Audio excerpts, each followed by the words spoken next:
नमस्कार शेतकरी मित्रांनो, स्वागत आहे तुमचं आपल्या लोकप्रिय यूट्यूब चॅनलवरती. 15 तारखेला शेतकऱ्यांच्या खात्यामध्ये एकंदरीत पाहिलं तर नमो शेतकरी योजनेचा हप्ता दुपारी 12 वाजता जमा. संपूर्ण माहिती आपण जाणून घेण्याचा प्रयत्न करू. या संदर्भात खरंच हप्ता येणार आहे का, या संदर्भात संपूर्ण माहिती आपण या व्हिडिओच्या माध्यमातून जाणून घेण्याचा आपण प्रयत्न करणार आहोत. व्हिडिओला सुद्धा लाईक करा, चॅनलला आपण जर सबस्क्राईब केलं नसेल तर सर्वांनी सबस्क्राईब करायला विसरू नका. आता येत्या जी 15 तारीख येणार आहे, या 15 तारखेला दुपारी 12 वाजता शेतकऱ्यांच्या खात्यामध्ये नमो शेतकरी महासन्मान निधी योजनेचा हप्त्याची तारीख ही जाहीर झालेली आहे का, अनेक जण विचारत आहेत, कमेंट करून सुद्धा विचारत आहेत. संपूर्ण माहिती या व्हिडिओच्या माध्यमातून आपण जाणून घेण्याचा आपण प्रयत्न करणार आहोत.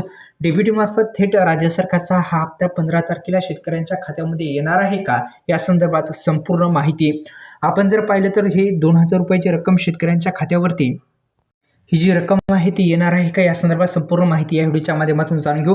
व्हिडिओला लाईक करा. एका माहितीपूर्ण व्हिडिओमध्ये पुन्हा सुद्धा विनंती आहे, आपल्या यूट्यूब चॅनलला म्हणजेच योजनाकार लोक यूट्यूब चॅनल आपण सबस्क्राईब केलं नाही, आता सबस्क्राईब करा, बेल आयकॉनला ऑल प्रेस करायला विसरू नका.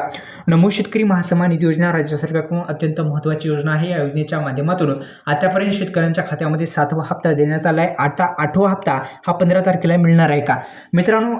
आता अद्यापही शेतकऱ्यांच्या खात्यामध्ये आणि तारीख जी आहे ती जाहीर झाली नाही. राज्य सरकारच्या माध्यमातून अधिकृत जी प्रक्रिया आहे ती पूर्ण झाली नाही, त्यामुळं अद्यापही तारीख जी आहे ती तारीख अद्यापही आलेली नाही. लवकरच तारीख ही जाहीर होणार आहे. आता 15 तारखेला अनेक जण म्हणत आहेत, पण 15 तारखेला शेतकऱ्यांच्या खात्यामध्ये जो पीक विमाचे पैसे आहेत ते मिळण्याची दाट शक्यता वर्तवली जात आहे. 15 ते 20 तारखेच्या दरम्यान शेतकऱ्यांच्या खात्यावरती ही जी रक्कम आहे ती मिळण्याची दाट शक्यता आहे. व्हिडिओला लाईक करा, चॅनलला सबस्क्राईब केलं नसेल तर सबस्क्राईब करायला पण विसरू नका. लवकरच आता नमो शेतकरी योजनेचा हप्ता मिळणार आहे. धन्यवाद.